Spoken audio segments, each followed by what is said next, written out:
안녕하세요. 일찍 남편을 보내고 혼자서 꿋꿋하게 자식을 키워낸 엄마입니다. 딸 하나 있는 거 시집 보냈던 그때가 문득 생각이 나네요.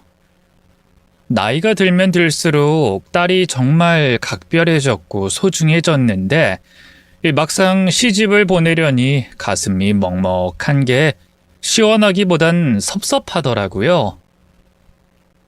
그래도 사위가 괜찮은 사람이었기 때문에 믿고 허락했습니다.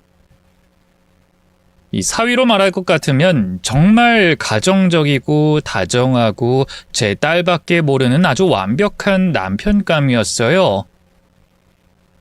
집안일도 잘하고 아내한테 잘하는 세심한 남자가 어디 흔합니까? 장모인 저한테도 얼마나 잘했는데요. 우리 때는 남자가 부엌에 들어가면 뭐가 떨어진다고 호들갑을 떨고 그랬잖아요. 사위는 제가 부엌에 들어가는 걸 보고는 장모님, 부엌은 제 공간입니다 하며 절 밀어내더니 그 어려운 요리들도 척척 잘 해냈습니다. 칼질은 또 어찌나 잘했는데요. 저보다 더 수준급이었다니까요. 장모한테 생신상 차려주는 사위 본 적 있나요? 미역국은 기본이고 잡채에 갈비찜에 정갈하게 꼬치에 꽂아서 전까지 딱 해서 생신상이라고 절 초대했는데 그땐 정말 눈물이 날 것 같더라고요. 우리 딸이 무슨 복이 있어서 이렇게 좋은 신랑감을 만나게 됐는지 너무 다행이고 축복받을 일이구나 싶었어요. 이대로만 간다면 우리 딸은 평생 사랑만 받으며 행복하게 살겠구나 싶었는데 아직도 그날 밤 사위가 저희 집에 온 순간을 생각하면 여전히 눈물이 앞을 가리고 가슴이 쿵 하고 떨어져 내리는 것 같습니다. 비가 많이 와서 문을 닫고 혼자 고요한 방 안에 누워 잠을 청하고 있던 그때 누군가 저희 집 현관문을 쾅쾅 두드렸습니다. 장모님 접니다 하는 목소리에 단번에 사위라는 걸 깨닫고 문을 열어줬죠. 문을 열자마자 깜짝 놀랐어요. 글쎄 사위가 빗물에 젖은 채로 병든 닭마냥 힘없이 서 있는 거예요. 무슨 일이 확실히 있구나 싶어서 얼른 집으로 들어오라고 했어요. 자네가 이 시간에 여긴 어쩐 일이야? 장모님 어쩌면 좋습니까? 무슨 일인데 그래? 불안하게 만들지 말고 어서 말해. 미선이가 실종된 것 같습니다. 뭐라고? 미선이가 없어졌습니다. 그게 무슨 말이야? 미선이가 왜 없어져? 미선이가 요새 좀 많이 바빴잖아요. 그래서 일 마치는 대로 혼자 여행을 좀 하고 싶다고 하길래 그러라고 했습니다. 그래서 그저께 제주도로 여행을 갔는데 아무리 전화를 걸어도 받질 않는 겁니다. 원래 혼자 어딜 가더라도 연락은 잘 되던 사람인데 갑자기 두절이 되니까 무섭잖아요. 그래서 제가 걱정되는 마음에 제주도로 달려갔어요. 근데 그 어디에도 미선이의 흔적은 없었습니다. 묵기로 한 숙박시설에도 애초에 예약이 안 돼 있었고 예정돼 있던 여행지에 가서 물어봐도 온 적이 없다고 합니다. 일단 제가 경찰에 신고하고 제보도 받고 있어요. 근데 경찰 측 말로는 좋지 않은 상황이라고 하더라고요. 좋지 않은 상황이라니? 우리 딸이 어떻게 되기라도 했다는 말이야? 제가 어떻게든 미선이를 찾아내서 아무 일도 없었던 것처럼 장모님은 모르게 하고 싶었는데 일이 이렇게 돼서 죄송합니다. 제가 면목이 없습니다. 좀 더 일찍 알렸어야 했는데 제가 너무 정신이 없어서. 하지만 장모님, 제가 꼭 약속드리겠습니다. 미선이 꼭 찾아낼 겁니다. 하늘이 두 쪽 나는 한이 있더라도 미선인 제가 반드시 데려오겠습니다. 목숨 걸고 그 약속 제가 지킬 겁니다. 저같이 부족한 놈한테 미선이를 믿고 맡겨주셨는데 이런 소식 전하게 돼서 정말로 죄송합니다. 하지만 우리 아내 꼭 어딘가 멀쩡히 살아있을 겁니다. 미선이가 누굽니까? 혼자 세계 일주하면서 소매치기까지 당했는데 기어코 돈 구해서 한국까지 돌아온 강인한 여자 아닙니까? 제가 장담합니다. 미선인 조만간 우리 곁으로 돌아와서 예전처럼 잘 지낼 겁니다. 그러니까 장모님, 조금만 기다려주세요. 그 말을 듣는 순간 눈앞이 캄캄해졌어요. 어떻게 여행을 갔다가 그대로 실종이 돼버렸냔 말이에요. 믿을 수가 없어서 사위를 붙잡고 오열하며 또 물어보고 또 물어봤어요. 우리 딸 지금 어딨냐고. 당장 내가 가겠다고 뛰쳐나갔더니 사위가 말리면서 일단 진정하시라고 죄송하다는 말만 반복하더라고요. 졸지에 하나밖에 없는 딸과 단절된 저는 한순간에 인생의 의미를 잃어버렸습니다. 어딘가에서 어떻게 있을지도 모를 딸을 생각하면 1분이 10년같이 느껴졌어요.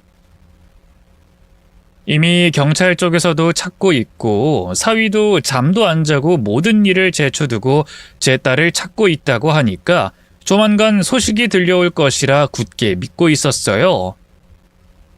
하지만 하루가 지나고 이틀이 지나도 딸의 흔적은 찾을 수가 없었습니다. 애가 타고 무너지는 마음을 붙들고 있기란 정말 지옥 같았어요. 차라리 기절을 한 채로 잠이 들었더라면 이토록 힘들지 않았을까요? 같은 한국에서 이토록 찾기 힘든 걸 보면 어쩌면 우리 딸은 되돌아올 수 없는 먼 곳으로 갔을 수도 있겠다는 생각을 스스로 하게 되면서 희망을 점점 내려놓기 시작했습니다. 사위는 여전히 희망을 놓지 못하고 딸을 찾아 헤매더라고요. 하던 일도 때려치우고 아예 제주도에서 살다시피 하며 딸의 흔적을 쫓았습니다. 가끔씩 저희 집에 와서 제 상태를 살피곤 했는데 그때마다 사위를 보면 부쩍 수척해져 있었어요. 발에는 물집이 잔뜩 잡혀서 피투성이인데다가 얼굴은 또 어찌나 새카맣게 탔는지 차마 두 눈을 뜨고 쳐다보지 못할 지경이었습니다. 너무 속상한 마음에 제가 한 소리 했어요. 자네도 이제 조금씩 내려놓고 원래 살던 곳으로 돌아와야지. 저한텐 미선이와 함께하는 삶이 원래 있던 곳입니다. 원래 인생을 되찾기 위해 미선이를 찾고 있는 겁니다. 자네도 할 만큼 했어. 경찰도 같이 움직이고 있다며. 아니요, 지금은 아무도 못 믿겠습니다. 제가 직접 찾으러 다녀야 직성이 풀릴 것 같아서 그래요. 전 이대로 미선이를 놓아줄 순 없어요. 지금도 어디선가 절 기다리고 있을 겁니다. 저한텐 하나밖에 없는 아내기도 하지만 장모님께는 하나뿐인 자식이기도 하잖아요. 저는 우리 미선이를 찾는데 인생을 바치기로 결심했습니다. 그게 저로서는 아내를 지키지 못한 죄책감을 덜어줄 수 있는 방법이라고 생각해요.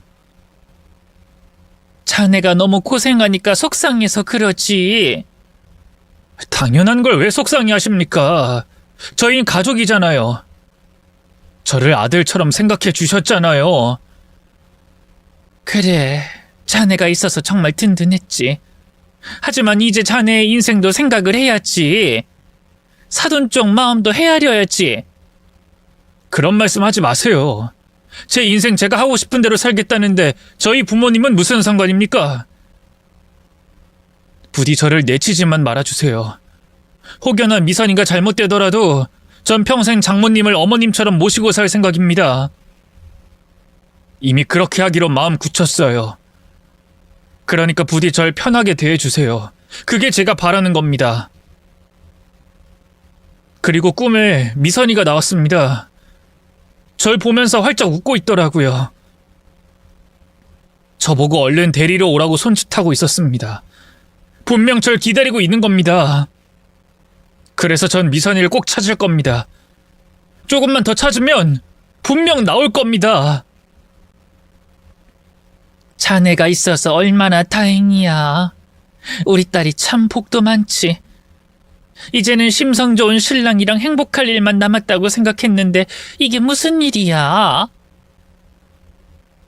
딸이 없어졌는데 엄마인 내가 가만히 있을 수밖에 없는 게 너무 고통스럽네.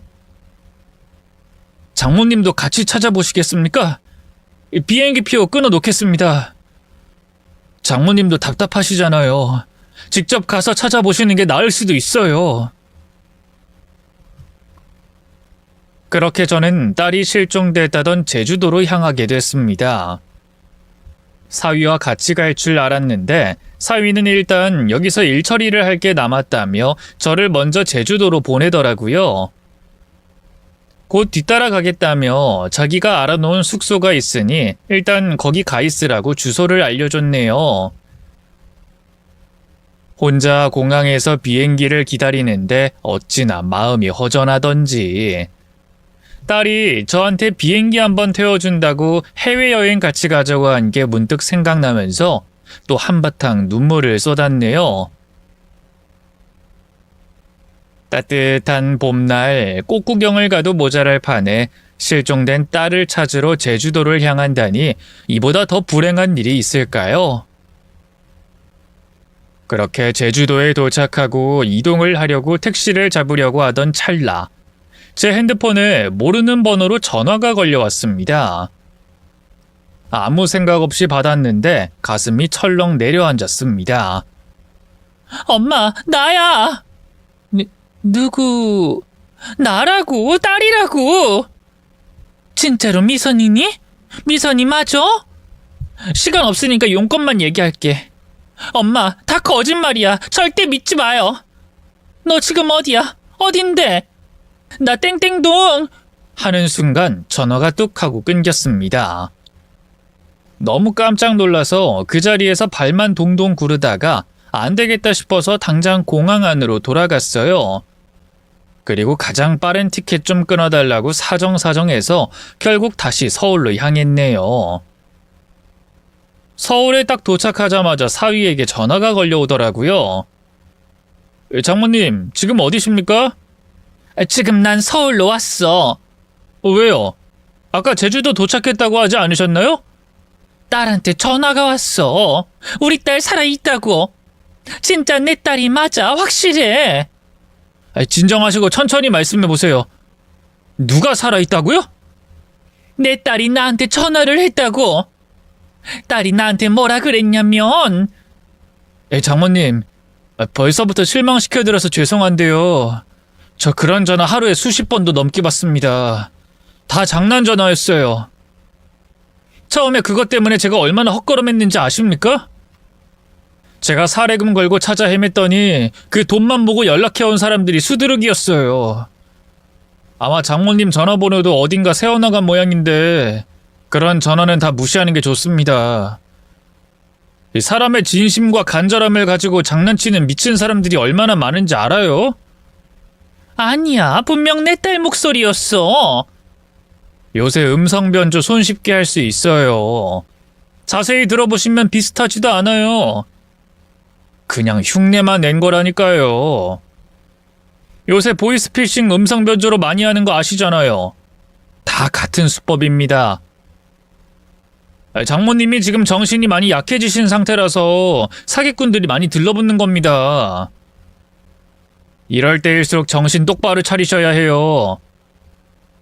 제가 다시 비행기 티켓 끊어 드릴 테니까 제주도에서 만나는 걸로 할까요? 일단 오늘은 나 혼자 집에 있겠네. 내가 다시 연락하도록 할 테니까 나 좀 쉬게 내버려둬. 장모님, 제주도로 오셔야 합니다. 미선이 같이 찾기로 하셨잖아요. 오늘 하루만 비행기를 2번이나 탔더니 머리가 어지럽네. 일단 내가 다시 연락하도록 하지. 문득 전화로 딸이 했던 말이 생각났어요.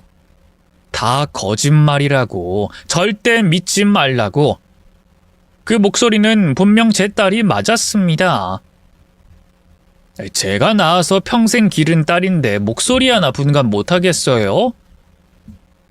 생각해보니 제가 너무 사위만 믿고 아무런 행동을 하지 않고 있었더라고요.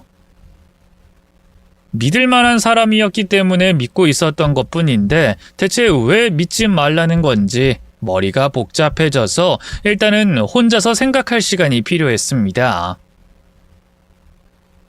일단 제일 먼저 생각나는 대로 이 경찰서에 무작정 달려가 딸에게 연락이 왔다고 핸드폰 번호 추적을 좀 해달라고 했어요. 이미 실종 신고가 되어 있을 거라고 했는데도 그쪽에서는 잘 모르는 눈치더라고요. 제 딸이 어떤 이유로 여행을 떠났고 무슨 비행기를 탔으며 어떤 일정을 가지고 간 건지 전 정확히 알지 못해서 제대로 된 신고가 어려웠습니다. 뭔가 잘못되고 있다는 걸 그때 깨닫고 난 후 저는 서서히 사위를 의심하기 시작했습니다. 사위가 진짜 제대로 신고를 한 게 맞는 걸까? 열심히 찾고 있는 게 맞는 걸까? 진짜로 우리 딸에 대한 행방은 모르는 걸까? 전부 의심이 되더라고요. 집에서 혼자 누운 채로 곰곰이 생각했어요. 분명 땡땡동이라고 했는데 어디서 많이 들어본 익숙한 동네인데 어디서 들어봤더라. 우리 딸은 그 동네와 아무런 연고가 없는데 대체 왜 거길 말한 건지. 그렇게 생각을 하다가 저도 모르게 벌떡 일어나고야 말았네요. 사돈 내외가 얼마 전 이사간 동네, 그곳이 바로 땡땡동이었어요. 혹시나 하는 마음에 안사돈에게 한밤중에 전화를 걸었습니다. 받지 않더라고요. 너무 마음이 급하고 불안하고 초조한 마음에 무작정 택시를 타고 그 동네로 가고 말았네요. 사실 사돈이 어디에 사는지 정확한 주소를 알지도 못했어요. 제가 아는 거라고는 사돈의 전화번호와 이름, 그리고 생김새뿐이었네요. 무작정 근처에 있는 파출소에 찾아가서 이 사람 주소 좀 알려달라고 하니 그쪽에서도 사적인 내용은 알려드릴 수 없다고 하더라고요. 그래서 제가 소리를 막 질렀어요. 내 딸이 실종됐다고요! 모든 상황을 얘기했어요.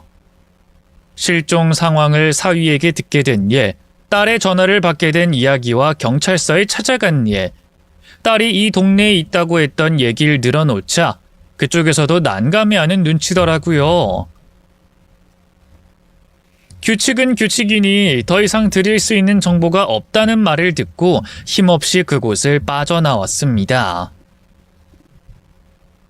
생각해보면 너무 무모했던 것 같네요. 딸이 제주도에서 실종이 됐는데 갑자기 전화를 받고 땡땡동에 있다고 들어서 여기로 왔는데 그 동네가 사돈이 사는 동네니 주소를 알려달라. 정말 황당한 이야기잖아요. 제가 횡설수설하면서 말까지 더듬으니 더 이상해 보였을 겁니다.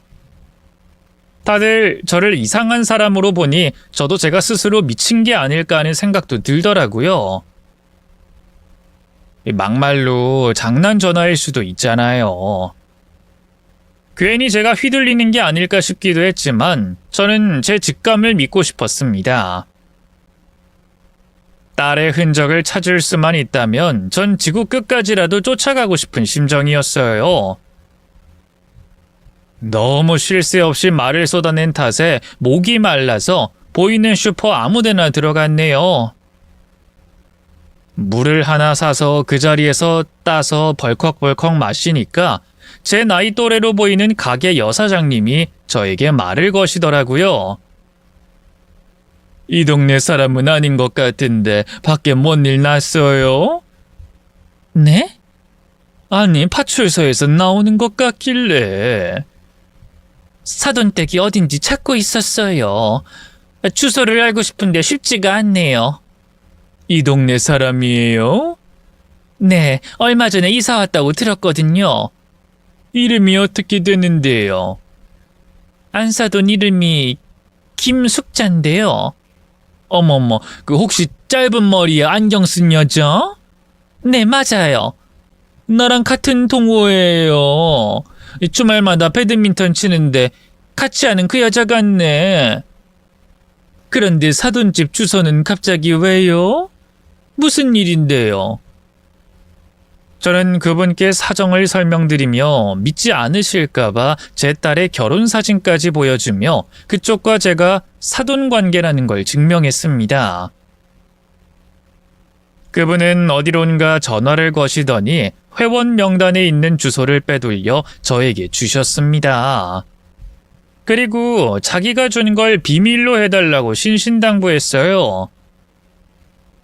사람의 정보를 제대로 알려면 경찰서보다 동네 사람의 정보가 더 빠르다는 것을 그때 깨달았네요. 결국 돌고 돌아 사돈댁 현관문 앞까지 도착을 했어요. 막상 문을 두드리려니 좀 망설여지더라고요. 갑자기 밤중에 사돈이 찾아오면 당황스럽잖아요. 게다가 지금 제가 사돈을 의심하고 있는 상황이었기 때문에 이게 오해로 밝혀진다면 서로 서먹해질 것 같았어요. 일단은 생각을 좀 정리한 뒤에 초인종을 눌렀습니다. 한 번 누르니 조용하길래 두 번, 세 번 눌렀어요. 그랬더니 잠옷을 입은 안사돈이 문을 벌컥 열더라고요. 놀랄까봐 제가 먼저 말을 붙였습니다. 안녕하세요, 사부인. 저 미선이 엄마입니다. 밤중에 갑자기 찾아뵙게 돼서 죄송해요. 예, 안녕하세요. 여긴 이 시간에 어쩐 일로? 그게 제가 상황이 너무 급해서요. 혹시 잠시 들어가도 될까요? 좀 당황스럽네요. 미리 연락이라도 주셨으면 집을 정돈하고 모셨을 텐데요. 전화를 드렸는데 받질 않으시니까요. 자고 있는데 전화 거시니까 당연히 못 받죠. 애초에 밤중에 남의 집에 불쑥 들어오겠다고 말씀하시는 것부터가 무례하다는 생각 안 드시나요? 무슨 사정인지 먼저 말씀을 해주시는 게 순서잖아요. 무례하다는 건 잘 알아요. 하지만 제가 여기까지 온 이유를 묻기 전에 일단 멀리서 왔는데 차라도 한 잔 주시는 게 순서 아닐까 싶은데요. 이해가 잘 안 되네요. 제 입장에선 너무 난처한 상황이라는 것만 알아주셨으면 좋겠어요. 죄송하지만 집에 들어오시는 건 안 될 것 같네요. 그리고 저희 집 주소는 어떻게 하셨어요? 저희 아들한테 물어보셨나요? 그럼 이 밤중에 저더러 다시 집에 돌아가라고요? 다음에 정식으로 초대할 때 그때 오세요. 지금은 좀 곤란하네요. 뭐가 곤란한데요? 네? 자꾸만 필사적으로 집에 못 들어가게 막는 것 같아서요. 제 착각인가요? 사돈, 그렇게 안 봤는데 굉장히 성격이 이상하시네요. 상식적으로 생각해보세요. 지금 이 시간에 남의 집 초인종 누르는 건 무슨 경우예요? 지금 너무 황당해서 말이 안 나올 지경이에요. 우리 집이 무슨 사랑방이라도 되나요? 동사무소처럼 마음껏 드나들어도 되는 곳이에요? 이런 말까진 드리고 싶지 않았는데 사정이 있어서 그래요. 사실 제가 쫓기고 있어요. 네? 왜요?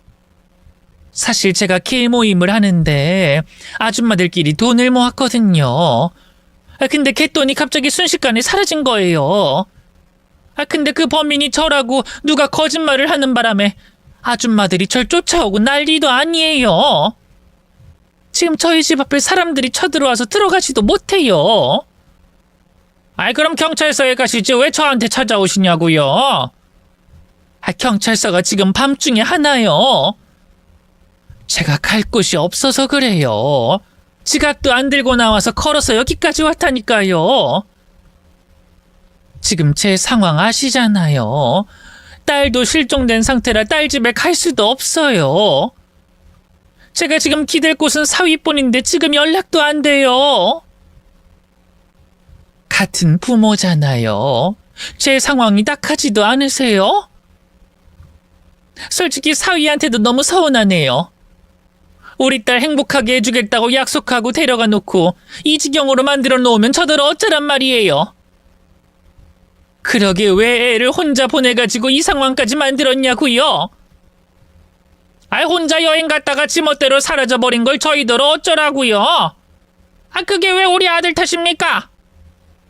다 큰 성인 여자가 겁도 없이 혼자 여행 간 것 자체가 잘못이지.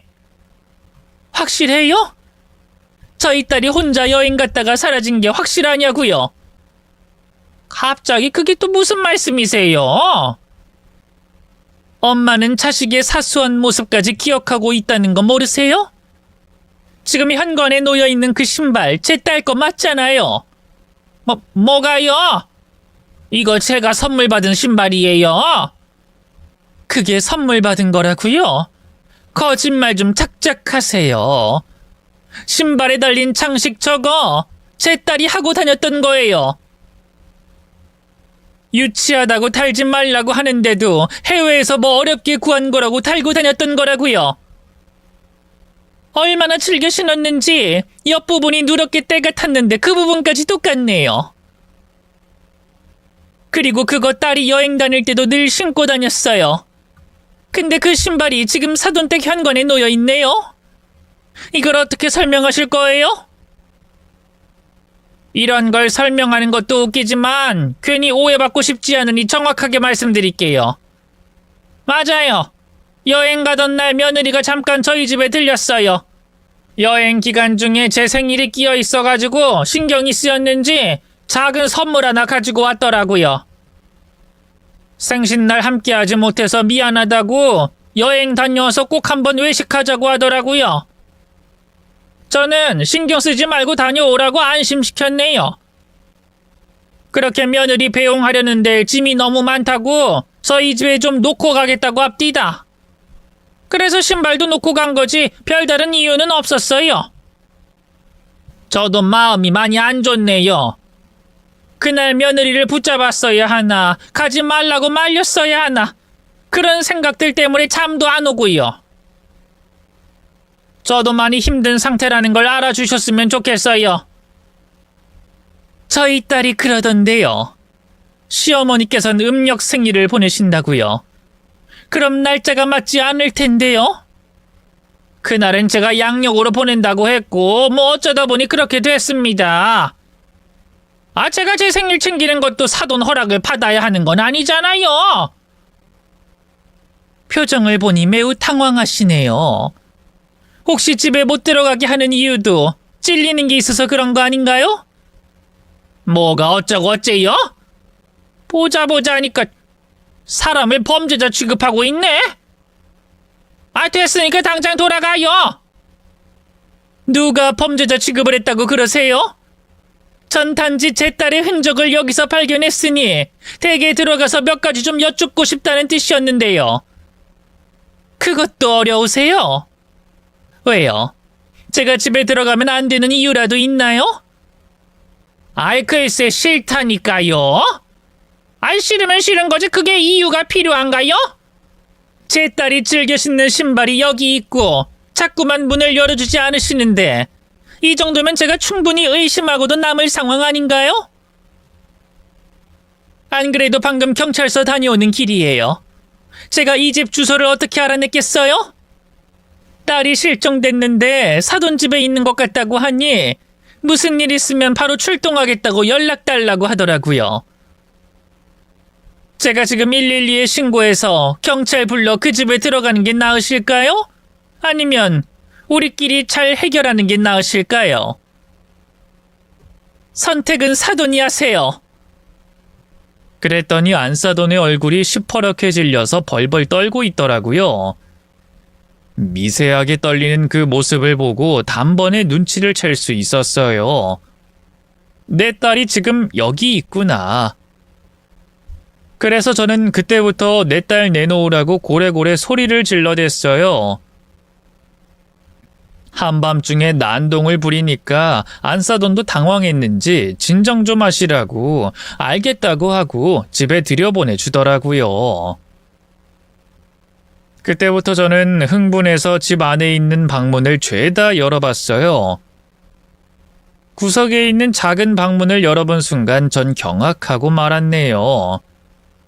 글쎄, 그 안에 제 딸이 버젓이 앉아서 절 쳐다보고 있는 게 아니겠어요? 일단은 살아있어 준 것에 감사해서 딸을 안고 오열했고 딸도 제 품에 안겨서 한참을 울더라고요. 사돈 내외가 저희 곁에 다가오려고 하길래 제가 소리를 지르며 당신들은 나가! 하고 방문을 쾅 하고 닫았습니다. 딸과 단둘이 남은 상황에서 이야기를 나누고 싶었어요. 너무나 멀쩡한 딸을 보니까 안도감과 동시에 몸에서 힘이 쭉 빠지더라고요. 엄마 미안해. 걱정하게 해서 정말 미안해. 대체 여기서 무슨 일이 있었던 거야? 빨리 말해. 나도 이게 어떻게 된 상황인지 처음엔 몰랐어. 분명 제주도에 가려고 여행을 준비하고 있었는데 남편이 갑자기 시댁에 일이 있다고 먼저 좀 들리라는 거야. 그래서 시댁에 달려왔더니 갑자기 시어머니가 내 핸드폰을 달래. 그리고 가방을 달라는 거야. 그리곤 돌려주지 않았어. 그리곤 교묘하게 일을 시키시더니 밖에 나가지도 못하게 날 감시하더라고. 은근히 압박을 주길래 이게 대체 무슨 일인가 싶었어. 가족 전부가 날 애워싸고 놓아주질 않는 거야. 여행 일정이 있다고 가봐야겠다고 하니 그제야 여행을 취소하고 여기 머무르라고 명령을 하시더라고. 이유도 알려주지 않았어. 밖에 나가봐야 한다고 하면 갑자기 화를 내시면서 집에 가만히 있으라고 방에 가두시잖아. 그때부터 점점 무서워지기 시작했어. 남편이 날 찾아오더니 잠시만 이렇게 있어달래. 나중에 다 설명해주겠다고. 자기가 지금 상황이 많이 안 좋아서 쫓기고 있다고 일단 숨어 있어달라고 하잖아. 눈물까지 흘리면서 사정해대는 걸 어떡해. 다른 사람은 몰라도 엄마한텐 연락드리고 싶다고 부탁했는데 장모님은 자기가 알아서 잘 설명했으니까 안심하래. 전화 건 순간 추적이 될 거라고 절대로 핸드폰을 손에 못 쥐게 했어. 너무 답답해서 나가고 싶다고 하니까 때 되면 밥 주고 재워주고 TV까지 보게 해주는데 대체 뭐가 답답하냐고 오히려 나한테 화를 내더라. 그때부터 뭔가 좀 이상하게 흘러간다는 걸 눈치채게 됐지. 그거 알아? 남편이랑 나 돈 때문에 많이 싸웠어. 그 사람 겉만 번지르르 하지 깊이 파보면 뭐 하나 제대로 된 게 하나도 없어. 물론 엄마가 속상해할까봐 말도 못하고 혼자 견디고 있었지만 이혼하고 싶었던 적이 한두 번이 아니었어. 심지어 지금 나를 이렇게 시댁에 감금까지 시켜뒀잖아. 남편은 그렇다 쳐. 시댁 식구들까지 나를 이렇게 사람 취급도 안 하는 게 말이 돼? 헤어지고 싶어서 이혼하겠다고 통보하면서 밖에 나가겠다고 했더니 그때부터 더 강압적으로 굴더라고. 내가 이 작은 방에서 얼마나 힘든 시간을 보내고 있었는데 전화 한 통도 못하게 해서 얼마나 답답했는데 나 그 인간 절대로 용서 못해. 자는 척하고 시어머니랑 남편이랑 둘이 얘기하는 걸 들었더니 무슨 실종? 내가 제주도에서 사라졌다고 거짓말까지 했었다며? 그때부터 괘씸해서 잠을 잘 수가 없겠더라. 엄마가 분명 날 찾아 헤매고 있을 텐데 그 인간 말 믿지 말라고 꼭 말을 해주고 싶었어. 그리고 엄마한테 나 여기 있다고 알리고 싶었어. 그래서 시어머니 몰래 싱크대 수리하러 온 아저씨한테 핸드폰 빌려서 전화를 건 거야. 그것도 몇 마디 못하고 시어머니가 나타나는 바람에 금방 끊긴 했지만 그래도 엄마가 이렇게 찾아와줘서 다행이야. 나 정말 무서웠어. 대체 왜 너를 이렇게 가둔 거야? 나도 몰라. 짐작가는 이유가 있긴 한데 그게 뭔데? 바로 그때였어요. 방문이 쾅 하고 열리더니 사위가 모습을 드러냈습니다. 소식을 듣고 바로 달려온 모양이었어요. 뒤돌아 사위를 쳐다보니 그 눈빛은 제가 알고 있는 선한 눈빛이 아니었어요. 처음에는 다른 사람인 줄 알았다니까요. 전 화가 나서 벌떡 일어나 사위의 멱살을 잡고 따졌어요. 자네가 우리 딸 여기 감금시켜놨다면서? 대체 왜 그랬어? 왜? 네가 숨겨놓고 감히 나한테 거짓말을 해? 실종이라고 뻥을 쳐? 어떻게 그럴 수가 있어? 사람 목숨을 가지고 왜 장난질을 치냔 말이야? 그랬더니 사위가 확 돌변하면서 제 손을 강하게 부리치더라고요. 그리고 험한 말을 내뱉었습니다. 아, 진짜 짜증나네. 뭐? 짜증이 나? 지금 그게 나한테 할 소리야? 왜 남의 집에 함부로 들어오고 난리예요? 왜 시키지도 않은 짓을 하냐고요? 내가 다 알아서 한다고 했잖아요. 미선인 내가 책임진다고. 장모님은 가만히 기다리시라고 분명히 말씀드렸잖아요. 그냥 제주도 가서 휴양이나 즐기시면서 가만히 계셨으면 이런 수모는 안 당하셨을 거 아닙니까? 왜 짜증나게 일을 망치냐고? 지금 자네 태도가 왜 이래? 적반하장도 유분수지 나한테 소리를 질러? 뭐 나이가 깡패라도 됩니까? 남의 집 함부로 쳐들어온 사람을 제가 극진하게 모셔야 되냐고요? 내가 바라는 건 싸움이 아니라 설명이야. 대체 왜 내 딸이 여기에 있는 건지, 나한테 통화 한 번을 못하고 갇혀 살아야만 했던 건지, 자네는 왜 나한테 거짓말을 했던 건지 그걸 알고 싶은 거야. 그러니까 화만 내지 말고 설명을 해. 됐습니다. 설명은 무슨... 말이 통하는 사람끼리나 하는 게 설명이지. 장모님이랑은 더 이상 말도 섞고 싶지 않습니다. 이렇게 나오겠다 이거지? 이건 엄연히 범죄야. 자네 가족들은 전부 범죄자라고. 지금 이 자리에서 다들 연행될 수도 있다 이 말이야. 지금 저희 협박하시는 겁니까? 그럼 뭐 장모님은 저한테 떳떳하세요? 뭐가? 내가 뭘 어쨌길래? 장가 올 때만 하더라도 뭐 대단한 거 해줄 것처럼 굴더니 결국엔 다 허풍이었잖아요. 집 해준다는 말도 미루고 또 미뤄서 월세 살게 하고, 사위 예쁘다고 땅 하나 물려주겠다고 한 것도 깜깜 무소식이고, 상속 오래 해준다고 하더니 내년으로 또 미루고, 나중에 사위 몫은 없다고 하니 내가 열이 안 받겠어요? 사기 결혼이나 마찬가지인 건데 제가 이걸 참고 견뎌야 하는 겁니까? 장모님은 절 갖고 놀았습니다. 이건 농락이라고요. 나한테 아무것도 못해준 주제에 이제 와서 사위 노릇 요구한다고? 이건 뭐 도둑놈 심보도 아니고. 뭐라고? 내가 내 재산 맘대로 하겠다는데 자네가 무슨 상관이야? 별 볼 일 없는 장모님 딸 내가 데리고 살잖아요. 멍청하고 일머리도 없어서 돈도 못 벌어오고 살림도 제대로 못하는 여자 평생 안고 살아주겠다고 하는데 이게 별일이 아닙니까? 솔직히 장모님도 알잖아요. 그쪽 딸 내세울 거 하나도 없다는 거. 그나마 미선이가 사람 굿이라고 살 수 있었던 건 전부 제 덕이라는 거 모르세요? 알면 알아서 챙겨줬어야지. 자네 나한테 돈 맡겨놨어?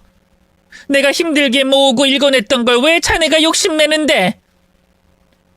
생일상도 차려줘. 아플 땐 간병도 해줘. 주기적으로 반찬도 해다 바쳐. 아들 노릇도 해줘. 이런 거 공짜로 대접받으려고요? 세상에 그런 사위가 어딨어요. 다 주고받는 게 있으니까 하는 척 하는 거지. 그 엄마의 그 딸이라더니 둘 다 아주 순진하네. 이러니까 거짓말에 금방 속지. 겉으론 우리 딸을 사랑해서 결혼한 척 굴더니 결국엔 돈 때문이었어? 자네가 원한 게 행복한 가정이 아니라 돈이었단 말이지. 어떻게 내 딸의 진심을 가지고 장난칠 수가 있어? 아이, 그러게. 좋게 계획대로 하셨으면 얼마나 좋아요. 아, 그럼 제가 이 귀찮은 상황극 같은 건 할 필요가 없었지 않습니까? 갑자기 재산을 사회에 환원하겠다느니 헛소리만 안 내뱉었어도 제가 이렇게 급하게 마음먹지는 않았을 겁니다. 뭐 지금 저랑 장난해요? 돈 가지고 사위한테 협박하면서 잘하나 못하나 지켜본다고 경고하더니 뭐 결국엔 사회 환원? 장모님이 사람이라면 저한테 이러면 안 되죠. 내가 얼마나 희생하고 노력했는데! 딸보다 내가 더 아들처럼 극진하게 모셨는데! 이제 알겠네. 이 집에 들어온 것 자체가 돈 때문이었고 사위한테 일부 상속해주겠다는 말만 믿고 기다렸는데 내가 사회 환원 어쩌고 하니까 이 일을 계획했다 이거지? 우리 딸이 실종되고 그 과정에서 자네가 목숨 걸고 딸을 찾는 척하면 내가 자네한테 감동받고 딸 대신 사위에게 재산을 물려줄 거라 생각했겠지. 그리고 재산을 받자마자 우리 딸이랑 갈라설 계획을 갖고 있었겠지. 내 말이 틀려? 자네는 애초부터 이럴 생각이었어. 그냥 우리 집안에 들어온 것 자체가 진심이 아니고 연기였던 거지. 우리 딸을 애초부터 사랑하지 않았고 자네의 안위와 풍족함을 위해 선택한 결혼이었던 거겠지. 그래놓고 우리 앞에선 사랑꾼인 척 가증스럽게 연기를 해왔단 말이지. 내가 지금 이 상황 다 보고 있고 다 기억해. 그러니까 난 절대로 자네를 포함한 가족들 용서 못하니까 그런 줄 알아. 용서 못하면 어쩌실 건데요? 어쩌긴 어째. 당장 신고하고 고소해야지. 고소요? 뭘로요? 저희가 미선이한테 뭘 어쨌는데요? 그리고 미선이의 법적 보호자는 접니다. 장모님한테는 아무런 권한 없으세요. 저도 지금 일이 이렇게 망하는 바람에 몹시 짜증나고 열받거든요. 사람 잘못 건드리면 어떻게 되는지 잘 아시면서 왜 그러실까? 아, 그리고 무슨 핑계로 신고하시게요? 미선인 단지 시댁에서 잘 먹고 잘 자고 예쁨 받으며 살고 있었을 뿐인데 어떤 이유로요? 저흰 미선이 머리카락 한 올도 건드리지 않았습니다. 그리고 미선인 충분히 탈출할 자유가 있었어요. 나가라고 해도 안 나가고 여기서 버티고 있었던 건 미선이라고요. 명심하세요. 미선이랑 저는 여전히 법적으로 얽혀있는 관계고 장모님보다 제가 더 미선이랑 가까운 사이입니다. 부부 사이의 일은 부부끼리 해결하게 두시고 장모님은 빠져주세요. 험악하게 굴면 내가 겁먹을 줄 알고? 난 자네가 속이 검은 사람인지 진작에 알고 있었어. 우리 딸이 선택한 사람이니 내가 믿고 응원해 준 거지. 자네가 얼마나 형편없는 인간인지 난 이미 파악하고 있었어. 아, 이미 파악하신 분이 제 말을 철석같이 믿으셨구나. 더 이상 자네랑 말하고 싶지 않네. 이제라도 본색을 드러내줘서 오히려 다행이야. 내 귀중한 딸, 자네한테 맡길 생각 추호도 없으니 당장 이혼해. 소송이든 고소든 내가 다 알아서 할 테니까 자네는 감옥 갈 준비나 하라고. 아이, 그게 그렇게 쉬웠으면 세상에 감옥 안 갈 사람 아무도 없어요. 아까도 말씀드렸다시피 이 사건은 저희 쪽에서 폭행을 가한 적도 없고 물리적으로 상처를 낸 적도 없으니 부부 사이의 작은 사건으로 그냥 넘어갈 겁니다. 저도 이제 장모님 같은 사람 밑에서 굽신대며 사는 거 아주 지긋지긋해 죽겠는데 잘 됐네요. 이혼은 저도 찬성이니까 알아서들 하세요. 그냥 둘이서 그렇게 행복하게 사세요. 사위는 빠져주겠습니다.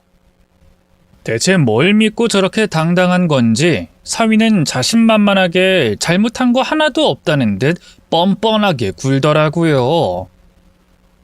속이 뒤집힐 것 같아서 딸을 이끌고 그곳을 얼른 빠져나왔네요. 집에 가려고 택시를 잡는데 뒤에서 쫓아온 안싸돈이 절 불렀어요. 저기 사부인 죄송해요. 상황이 이렇게까지 될 줄은 정말로 몰랐네요. 그걸 지금 말이라고 해요? 며느리 감금하는 시모가 세상에 어디 있습니까? 아들이 하도 신신당부를 하는데 어떡해요? 그냥 며느리한테 일감 주면서 집에만 좀 있게 해달라고 해서 알겠다고 했는데 그게 이렇게 큰 사건이 될 줄은 몰랐어요. 오자마자 핸드폰 뺏었다면서요. 못 나가게 막았다면서요. 그건 정말 면목이 없습니다. 제가 정말 못난 행동을 했네요. 제 자식 귀한 것만 알았지 남의 자식 귀한 줄 몰랐어요. 그건 제가 100번 1000번 사죄 드릴게요. 하지만 있잖아요. 그 고소는 하지 말아주세요. 둘이 저렇게 티격태격 하다가도 결국엔 다시 붙어서 잘 살아보겠다고 다짐할 수도 있지 않을까요? 둘이 지금 잠시 다투는 거예요. 싸울 때마다 너무 크게 싸워서 걱정이긴 한데 저것도 다 지나가더라고요. 좀만 기다려 주시면. 미쳤어요? 둘이 재결합하는 건 내가 반대할 거예요. 그리고 저게 싸우는 걸로 보여요? 일방적인 범죄잖아요. 부부라는 게 원래 그렇잖아요. 그리고 우리 아들이 욕심이 많아서 그렇지 절대로 악한 마음을 품고 그런 짓을 한 건 아니었어요. 막말로 아들이 재산 그거 탐낼 것 같았으면 어떤 짓을 해서라도 손에 넣었겠죠. 애가 너무 순진하고 세상 물정을 몰라서 저런 짓 저지른 거예요. 돈이 급했나 봐요. 사람이 너무 급하면 잠깐 미친 생각을 하잖아요. 어쨌든 며느리는 무사하지 않습니까? 저희 집에 머무는 동안 제가 얼마나 신경 써서 돌봤는데요. 그러니까 우리 아들 불쌍히 여기시고 한 번만 반성할 기회를 좀 주시면 안 되겠어요? 저라면 차마 기회를 달라는 말도 못할 것 같은데 정말 낯짝도 두껍네요. 저는 오늘 이 순간부터 내 전 재산과 온 시간을 다 쏟아부어서 그쪽 아들 몰락시키기로 결심했어요. 물론 사부인도 우리 딸 감금한 죄값 받게 될 거니까 각오하세요. 앞으로 연락하지 마시고 우리 인연은 여기서 끝이니까 다시는 볼 일 없도록 하자고요. 제가 참을 수 없었던 건 그들의 태도였습니다. 어떻게 남의 딸을 이 지경으로 만들어 놓고 잘못한 게 없다고 뻔뻔하게 달려들 수가 있냔 말이에요. 딸을 데려온 그 순간부터 저는 변호사와 상담을 하며 법적으로 어떤 것들을 할 수 있는지 알아봤습니다. 그 과정에서 사위가 숱한 사기 사건에 연루돼 있다는 걸 알게 됐어요. 제 힘으로 몰락시키지 않더라도 제 풀에 알아서 걸려 넘어질 예정이었던 것입니다. 그래서 다 포기하고 그렇게 당당했나 싶기도 하고 그래서 돈이 참 궁했구나 싶더라고요. 한편으로는 참 내가 이렇게 사람 보는 눈이 없었나 싶어 슬프고 허무했네요. 알고 보니 경찰에 실종 신고를 했다는 것도 제주도에 왔다 갔다 하면서 부인을 찾아 헤맸다는 것도 전부 지어낸 얘기더라고요. 정말 소름 돋지 않나요? 일부러 힘들게 찾아 헤맨 척을 하려고 발에 그 물집이며 상처며 까맣게 그을린 얼굴까지 일부러 만들었다는 거잖아요. 장모에게 아내가 실종됐다고 거짓말까지 하고 재산까지 빼돌리려 한 파렴치한 인간을 사위라고 아껴주고 살았으니 그 과거를 다 지우고 싶은 심정이었습니다. 너무 어이없게도 사위는 얼마 지나지 않아 태도가 바뀌어서 제 앞에 나타났더라고요. 장모님, 제가 그땐 너무 흥분을 했습니다. 죄송하고 사죄드립니다. 그때 제가 내뱉은 말은 진심이 아니었어요. 제 못난 모습을 들키니까 저도 모르게 말이 험하게 나간 겁니다. 자네 진심 잘 알았으니 이만 돌아가게. 더 이상 할 말 없어. 장모님도 잘 아시잖아요. 저 미선이 정말 사랑합니다. 이대로 끝내기엔 아쉬움이 너무 많아요. 돈에 대한 아쉬움이 많이 남는 거겠지. 그런 거 진짜로 아닙니다. 저 정말 미선이 사랑해서 결혼했습니다. 어떤 미친놈이 사랑하지도 않는 여자랑 결혼까지 해서 살림을 합치겠습니까? 다만 제 상황이 좀 힘들고 각박하다 보니 욕심이 생기고 그 장모님께 서운한 마음도 생겨서 홧김에 그런 짓을 벌인 겁니다. 저도 그날 장모님의 얼굴을 본 순간 내가 무슨 짓을 저질렀나 깨닫게 되더라고요. 부디 저를 있는 그대로 받아주시면 안 되겠습니까? 지나온 시간 동안 저 정말로 장모님이랑 미선이한테 최선을 다했잖아요. 진심이 없으면 다 불가능한 것들이었습니다. 염치 없다는 거 알지만 저 그래도 미선이랑 장모님 책임지며 평생을 살고 싶어요. 제가 정말 잘하겠습니다. 자네는 우릴 바보로 알아? 우리한테 상처되는 말을 실컷 해놓고 이제 와서 받아달라고 하면 얼씨구나 환영해 줄 줄 알았어? 얼마나 나를 쉽게 봤으면 뻔뻔하게 얼굴을 들이밀고 받아달라고 해? 됐고, 꼴도 보기 싫으니까 나가! 사위는 갑자기 무릎을 꿇고 납작 엎드리더니 죄송하다고 용서해달라고 눈물까지 흘리며 빌더라고요.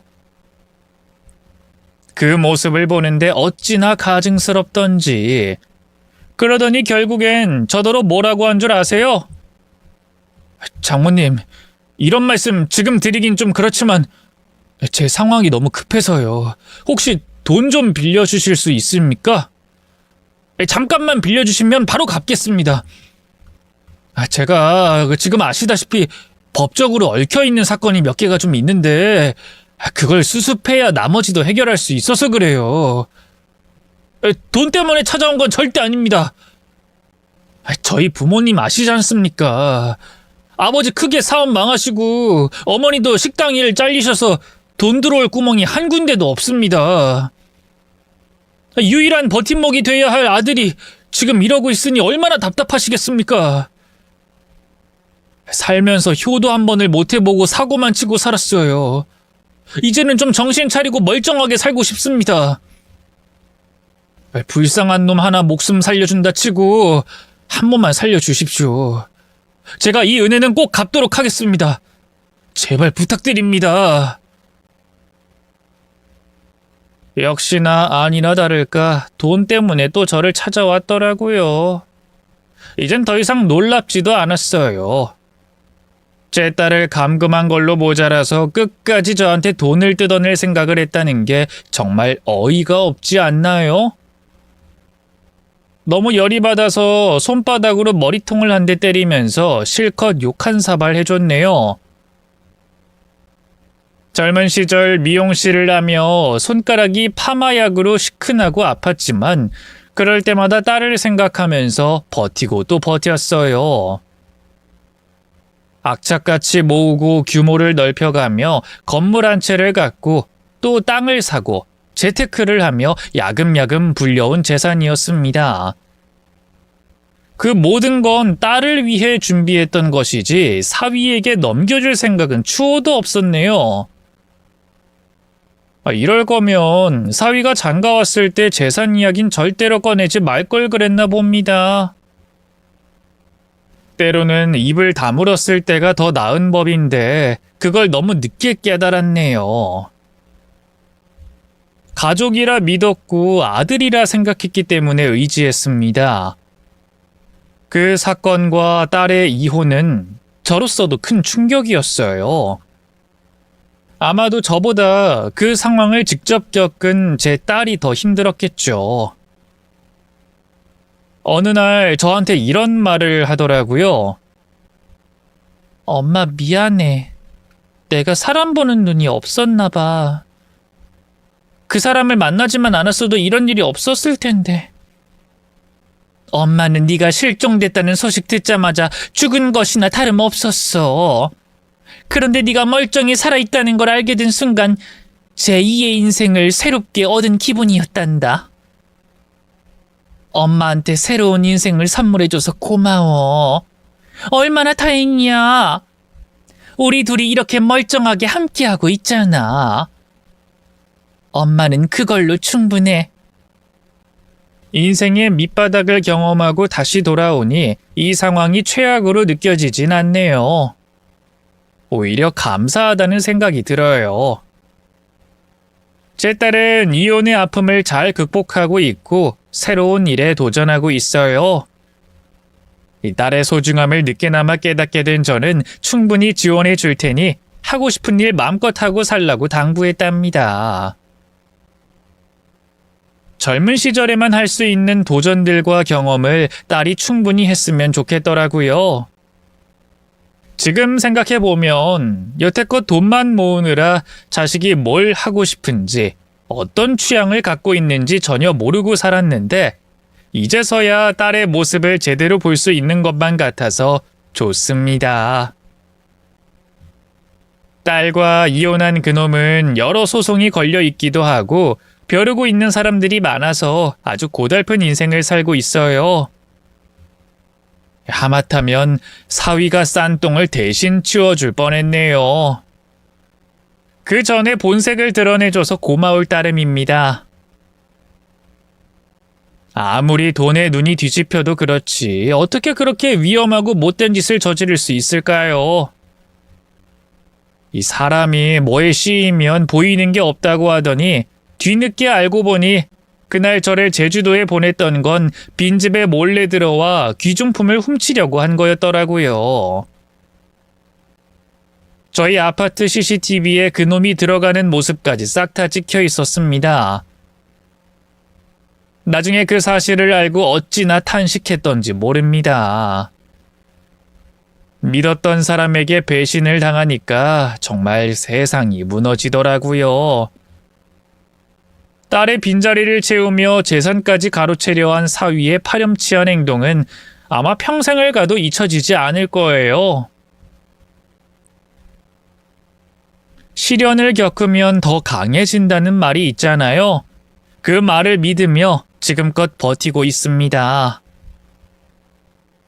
한때는 제 딸이 누군가를 꼭 만나서 가정을 이뤘으면 좋겠다는 생각을 하곤 했는데 이제는 생각이 달라졌어요.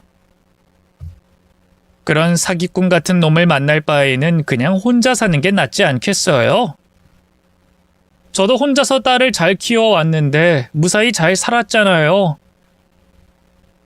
원래 인생은 혼자다. 혼자 있을 때 행복해야 둘이서도 행복한 거다. 이런 식으로 딸에게 조언 아닌 조언을 해주고 있네요. 부디 딸도 제 진심을 알아줬으면 좋겠습니다. 모두가 무사하다는 것만으로도 안도감이 들어요.